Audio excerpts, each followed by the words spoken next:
Dinkes Mitraria Wisata Jakarta. Hari ini saya akan memaparkan materi tentang persiapan dan perencanaan kehamilan pada remaja. Pertama, kita harus mengetahui apa itu definisi remaja. Remaja adalah masa peralihan antara anak-anak dan masa peralihan ke dewasa yang ditandai dengan perkembangan biologis dan fisiologis. Rentang usianya yaitu usia 11 tahun sampai 19 tahun menurut WHO tahun 2018. Selanjutnya, kehamilan adalah sebuah proses dimulainya dari tahap konsepsi sampai lahirnya janin. Lamanya yaitu 36 minggu sampai 42 minggu. Menurut Depkes tahun 2009. Kehamilan remaja yaitu kehamilan yang terjadi pada wanita berusia 11 sampai 20 tahun. Padahal pada masa remaja menjadi periode emas untuk terjadinya pertumbuhan dan perkembangan yang pesat, baik fisik, fisiologis, maupun intelektual. Namun sayangnya, sebagian remaja mendapatkan kehamilan di usianya yang masih sangat muda. Perencanaan kehamilan adalah salah satu cara untuk mencapai kesehatan ibu dan anak untuk mengurangi kematian ibu dan bayinya dengan meminimalisasi resiko yang terjadi. Selanjutnya yaitu faktor pernikahan pada remaja. Yang pertama, terdiri dari faktor ekonomi, merupakan salah satu penyebab terjadinya pernikahan dini pada remaja dengan tidak adanya biaya untuk melanjutkan ke sekolah. Selanjutnya, menyebabkan mereka berpikir lebih baik menikah daripada menganggur. Selain itu juga terdapat karena adanya faktor sosial atau lingkungan dan pendidikan. Faktor yang lainnya juga terdiri dari orang tua yang ingin melepaskan diri dan tanggung jawabnya mengasuh anak yang disebabkan sudah tidak mampu membiayai kelangsungan hidup anaknya. Faktor yang kedua yaitu faktor tingkat pendidikan yang rendah. Dalam pendidikan, seharusnya orang tua sangat berpengaruh dan memiliki peran yang penting dalam memberikan keputusan untuk anaknya. Ketika orang tua memiliki jenjang pendidikan yang tinggi, tentunya akan lebih mengutamakan pendidikan anaknya dibandingkan untuk menikahkan anaknya pada usia muda. Dan begitu pula sebaliknya, ketika orang tua memiliki pendidikan yang rendah, maka mereka lebih memilih untuk menikahkan anaknya dibandingkan melanjutkan pendidikan ke selanjutnya. Yang ketiga yaitu faktor adat istiadat.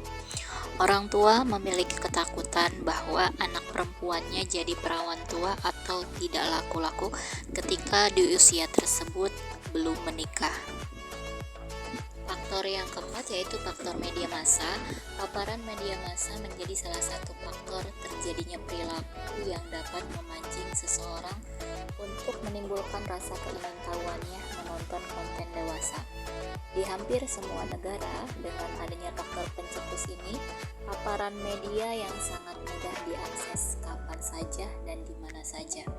Menurut data Kementerian Kesehatan Republik Indonesia dari tahun 2010 sampai 2017, resiko pernikahan dini selalu meningkat setiap tahunnya. Selanjutnya yaitu dampak kehamilan pada usia di bawah 20 tahun. Yang pertama, organ reproduksinya belum siap. Pada usia ini, kondisi fisik dan organ-organ reproduksi belum 100% siap untuk hamil. Kehamilan dan persalinan pada usia tersebut dapat meningkatkan angka kematian ibu dan janin sebanyak 4-6 kali lipat dibandingkan perempuan yang hamil dan bersalin di usia 20-30 tahun. Yang kedua yaitu kondisi sel telur belum begitu sempurna, sehingga dikhawatirkan bayi yang dilahirkan mengalami cacat fisik. Dampak yang ketiga yaitu beresiko mengalami kanker serviks. Resiko kanker leher rahim pun meningkat akibat hubungan seks yang dilakukan pada usia dini dan melahirkan sebelum usia 20 tahun. Karena semakin muda usia pertama kali seseorang berhubungan seks, maka semakin besar resiko daerah reproduksi tersebut terkontaminasi virus. Komplikasi resiko yang akan dialami oleh ibu hamil yang berusia kurang dari 20 tahun. Yang pertama, terjadinya keguguran. Keguguran pada usia muda dapat terjadi secara tidak sengaja. Misalnya karena ibunya depresi, terkejut, cemas, atau stres. Tetapi ada juga keguguran yang disengaja dilakukan oleh tenaga profesional sehingga dapat menimbulkan akibat efek samping yang serius seperti tingginya angka kematian dan infeksi alat reproduksi yang pada akhirnya dapat menimbulkan kemandulan. Komplikasi yang kedua yaitu terjadinya serotinus. Serotinus adalah usia kehamilan telah lebih dari 42 minggu atau lebih sejak hari pertama menstruasi terakhir. Resiko kehamilan lewat waktu antara lain adalah gangguan pertumbuhan janin, gawat janin, sampai kematian janin dalam rahim. Komplikasi selanjutnya yaitu persalinan sulit atau persalinan lama. Persalinan yang disertai komplikasi ibu maupun janin. Penyebabnya dari persalinan lama ini adalah dipengaruhi oleh kelainan letak janin, kelainan panggul, kelainan kekuatan his dan mengejan yang mengakibatkan kematian pada ibu pada proses persalinan. Selanjutnya yaitu anemia. Penyebab anemia pada saat hamil di usia muda disebabkan kurangnya pengetahuan ibu akan pentingnya gizi pada saat hamil. Karena pada saat hamil, mayoritas seorang ibu mengalami anemia. Tambahan zat besi dalam tubuh fungsinya untuk meningkatkan jumlah sel darah merah, membentuk sel darah merah janin dan plasenta. Lama-kelamaan seorang yang kehilangan sel darah merah akan menjadi anemis. Selanjutnya, perdarahan. Perdarahan pada saat melahirkan antara lain disebabkan karena otot rahim yang terlalu lemah pada saat involusi. Selain itu juga disebabkan selaput ketuban skosel atau bekuan darah yang tertinggal di dalam rahim. Kemudian proses pembekuan darah tersebut yang lambat dan juga dipengaruhi oleh adanya robekan pada jalan lahir. Lalu terjadinya infeksi. Kematian pada saat melahirkan yang disebabkan oleh perdarahan infeksi merupakan kematian ibu yang paling tertinggi di Indonesia. Lalu adapun resiko untuk bayi, yang pertama yaitu cacat bawaan. Cacat bawaan juga disebabkan karena keturunan atau faktor genetik pada proses pengguguran sendiri yang gagal, seperti dengan minum obat-obatan atau dengan loncat-loncat dan memijat perutnya sendiri. Yang kedua yaitu BBLR atau berat bayi lahir rendah. Untuk kasus ini, bayi memiliki berat badan 1.500 sampai 2.500 gram. Yang ketiga yaitu kelahiran prematur. Kelahiran prematur ini bisa terjadi karena kurang matangnya alat reproduksi, terutama rahim yang belum siap dalam suatu proses kehamilan.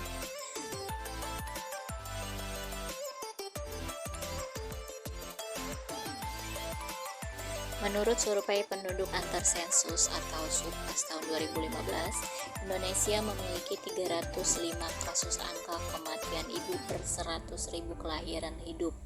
Di antaranya, 39,17% anak perempuan berusia 10-17 tahun menikah yang pertama pada usia di bawah 15 tahun. Kasus yang kedua yaitu 39,91% anak perempuan menikah pada usia 16 tahun. Kasus yang ketiga yaitu 22,92% anak perempuan menikah pada usia 17 tahun. Yang perlu dipersiapkan untuk mendapatkan kehamilan yang sehat diantaranya yaitu pada awal pemeriksaan ketika ibu hamil terdeteksi sedang hamil dan dinyatakan positif hamil, nanti oleh nakes atau petugas kesehatan ibu akan diberikan buku KIA Kesehatan Ibu dan Anak atau buku PINK. Fungsinya untuk memantau perkembangan kehamilan yang sekarang, baik di posyandu, baik di puskesmas, baik di praktek bidan, di klinik maupun di rumah sakit. Di dalam buku pink ini banyak sekali pengetahuan untuk ibu hamil, yaitu terdiri dari pemantau kesehatan ibu hamil sendiri, terus kartu kontrol minum vitamin pada ibu hamil, kemudian jadwal kontrol ulang, perkembangan grafik perkembangan bayinya, perkembangan grafik kenaikan berat badan ibu hamil tersebut. Terus ada juga catatan pelayanan dokter dari segi USG atau konsultasi. Kemudian ada juga tanda-tanda bahaya pada awal kehamilan, ada juga tanda-tanda bahaya pada persalinan, ada juga tanda awal persalinan seperti apa, ada juga perawatan nifas, terus perawatan bayi, dan di lembar belakangnya ada catatan khusus untuk anak atau buku bagian anak. Di sana juga tertera kapan bayinya diimunisasi, apa saja yang sudah disuntikan, bagaimana perkembangan bayinya. Di sana pokoknya di buku pink itu sudah tercatat lengkap untuk kehamilan yang sekarang.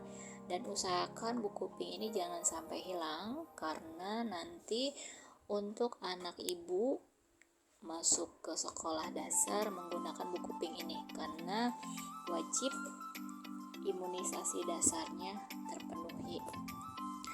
Dan untuk pemeriksaan fisik pada ibu hamil, wajib melakukan screening atau pemeriksaan antenatal care. Pemeriksaan ibu hamil ini dibedakan 3 macam, yaitu trimester 1, trimester 2, dan trimester 3. Trimester 1 yaitu 1 kali kunjungan pada usia kandungan 1 sampai 12 minggu, dan biasanya ketika ibu tidak ada keluhan dianjurkan untuk kontrol kembali 1 bulan kemudian. Selanjutnya trimester 2 minimal 2 kali kunjungan untuk usia kandungan di atas 12 minggu sampai 24 minggu. Yang trimester ketiga minimal 3 kali kunjungan untuk usia kandungan di atas 24 minggu sampai 40 minggu atau apabila ada keluhan. Ibu hamil mendapatkan pelayanan pemeriksaan kehamilan. Yang pertama meliputi timbang berat badan dan ukur tinggi badan. Pokoknya setiap ibu hamil melakukan kunjungan pemeriksaan ke kita pantau setiap kedatangannya berat badannya, dan pasti ditanya berat badan sebelum hamilnya berapa. Yang kedua yaitu ukur tekanan darah. Yang ketiga yaitu ukur lingan lengan atas atau lila. Normalnya itu di atas 23,5 cm. Jika ibu hamil lingkar lengan atasnya kurang dari 23,5 cm, terkena resiko kek atau kurang energi kronis. Yang keempat yaitu ukur tinggi pundus uteri atau tinggi rahim. Yang kelima yaitu tentukan presentasi janin dan denyut jantung janin untuk melihat kelainan letak janin atau masalah lainnya. Yang keenam yaitu screening status imunisasi tetanus dan berikan imunisasi tetanus bila diperlukan. Imunisasi tetanus ini sampai 5 tahapan, yaitu yang pertama T1 untuk langkah awal pembentukan kekebalan tubuh terhadap penyakit tetanus. TT2 jarak dari TT1 ke TT2 yaitu 1 bulan setelah TT1. Masa perlindungannya 3 tahun. TT ketiga jaraknya dari TT2 yaitu 6 bulan, masa perlindungannya 5 tahun. Imunisasi yang TT keempat jaraknya 12 bulan setelah suntikan TT ketiga dan masa perlindungannya 10 tahun. Imunisasi tetanus yang kelima jaraknya itu 12 bulan setelah imunisasi tetanus yang keempat dan masa perlindungannya lebih dari 25 tahun. Pemeriksaan kehamilan yang ke-7 yaitu beri tablet tambah darah. Ibu mendapatkan minimal 90 tablet selama kehamilan. Ini gunanya untuk pencegahan terhadap anemia atau kadar hemoglobinnya yang rendah. Selanjutnya yaitu dilakukan tes laboratorium. Biasanya itu untuk ibu hamil diperiksa yang pertama golongan darah, kadar hemoglobin, kemudian protein urinnya diperiksa, aliran lipisnya, lalu gula darah sewaktu, dan selanjutnya triple eliminasi yang terdiri dari HIV, HBsAg, dan syfilis. Lalu pemeriksaan yang selanjutnya itu tata laksana atau penanganan kasus. Apabila ditemukan masalah, segera ditangani atau dirujuk. Lalu teman bicara atau konseling dilakukan pada saat ibu melakukan pemeriksaan kehamilan. Yang kedua yaitu menjaga kebugaran dan kesehatan. Ibu hamil yang sehat dapat melakukan aktivitas fisik sehari-hari dengan memperhatikan kondisi ibu dan keamanan janin yang dikandungnya. Suami membantu istrinya yang sedang hamil untuk melakukan pekerjaan sehari-hari. Aktivitas fisik dilakukan 30 menit dengan intensitas ringan sampai sedang dan menghindari gerakan-gerakan yang membahayakan seperti mengangkat benda berat, jongkok lebih dari 90 derajat, dan mengejan. Apabila perlu, mengikuti senam ibu hamil sesuai dengan anjuran petugas kesehatan. Manfaat aktivitas fisik dan latihan fisik bagi ibu hamil yaitu untuk mencegah stres, lalu perbaiki postur tubuh, menghadapi hamil ini lebih rileks, untuk mencegah sembelit, lalu berat badan bayi lahir normal, selanjutnya memperlancar persalinan, atau mungkin ibu lebih siap menghadapi kehamilan ini dan menghadapi persalinan, lalu mencegah nyeri pinggang, mempertahankan kondisi tubuh. Diwajibkan semua ibu hamil mendapatkan buku pink karena benar-benar materinya banyak untuk pengetahuan ibu hamil. Apabila ada ibu hamil yang tidak mendapatkan buku pink, harap segera datang ke puskesmas atau pelayanan terdekat karena buku pink ini gratis dan disediakan oleh Kementerian Kesehatan Indonesia. Jadi ibu hamil wajib ya punya buku pink ini. Yang harus dipersiapkan nomor 3 yaitu menghentikan kebiasaan buruk. Di sini adapun yang harus dihindari ibu hamil selama hamil yaitu merokok atau terpapar asap rokok karena ini benar-benar bahaya ya Bu untuk ibu dan janinnya. Yang kedua yaitu minum minuman bersoda, beralkohol, dan jamu-jamuan. Lalu hindari stres yang berlebihan karena ini bisa mempengaruhi keadaan janinnya juga. Terus ibu hamil minum obat tanpa resep dokter itu juga tidak boleh ya Bu. Lalu tidur telentang lebih dari 10 menit pada hamil masa tua untuk menghindari kekurangan oksigen pada janin. Yang keempat yaitu meningkatkan asupan makanan bergizi.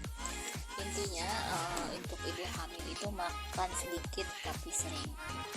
Porsi makanannya untuk ibu hamil trimester 1 5 porsi, untuk ibu hamil trimester 2 dan 3 6 porsi.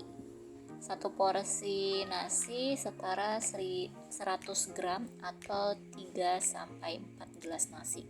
Untuk protein hewaninya bisa seperti ikan, telur, ayam atau lainnya. Terus protein nabatinya seperti tempe, tahu, dan lainnya. Untuk sayur-sayurannya juga sama, buah-buahan. Terus perbanyak minum air putih sebanyak 8 sampai 12 gelas per hari. Hindari juga makan makanan yang tidak matang. Terus pilih snack yang sehat. Jangan diet selama hamil. bila perlu konsumsi susu ibu hamil. Yang kelima yaitu persiapan secara psikologis dan mental. Usahakan ibu hamil itu jangan terlalu stres, harus happy karena itu bisa mempengaruhi ke kehamilan dan janinnya. Selanjutnya yaitu perencanaan finansial. Ini salah satu yang penting juga ya Bu, karena kita tidak pernah tahu nanti kita proses kehamilan seperti apa, proses persalinannya juga seperti apa. Jadi usahakan pas ibu mengetahui ibu positif hamil, ibu adakan tabungan atau bikin tabungan, atau khususkan dalam suatu wadah ibu tulis dengan tabungan ibu bersalin. Jadi ketika nanti menjelang proses persalinan, ibu tidak terlalu bingung untuk menyiapkan dana. Kalaupun misalnya kurang atau bagaimana, tinggal menambahkan kekurangannya. Jadi ibunya juga tidak stres. Yang ketujuh, jangan malu bertanya.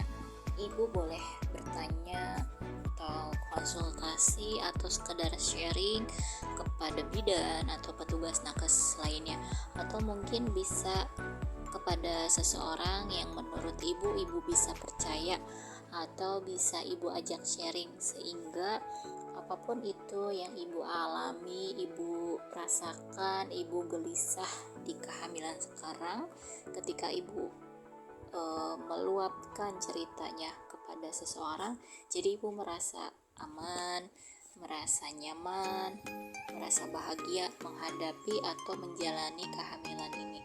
Jadi tidak stres ibunya ya.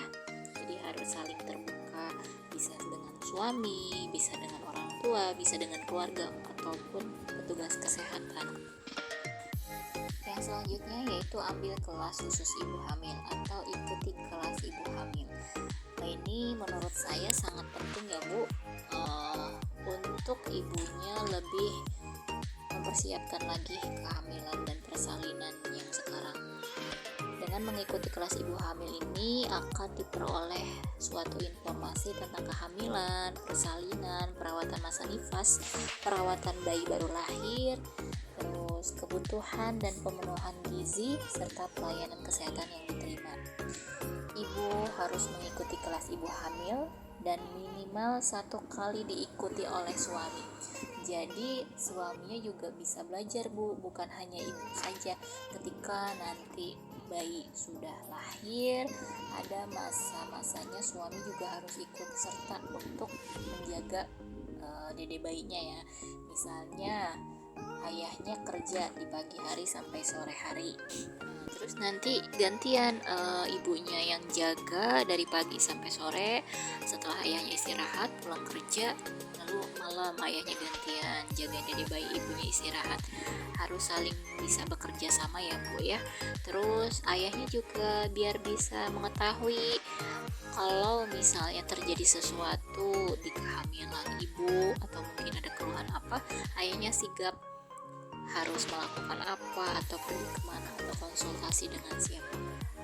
Atau ketika proses persalinan, tanda-tandanya kan seperti keluarnya lancar darah, mules yang sering gitu kan. Jadi ayahnya tuh udah nggak panik ketika ayahnya tahu atau ibu pun tahu terjadi sesuatu, sudah tahu gitu di insting ibu atau di pemikiran ibu, oh ini yang harus saya lakuin. Jadi jangan panik ya Bu ya, intinya.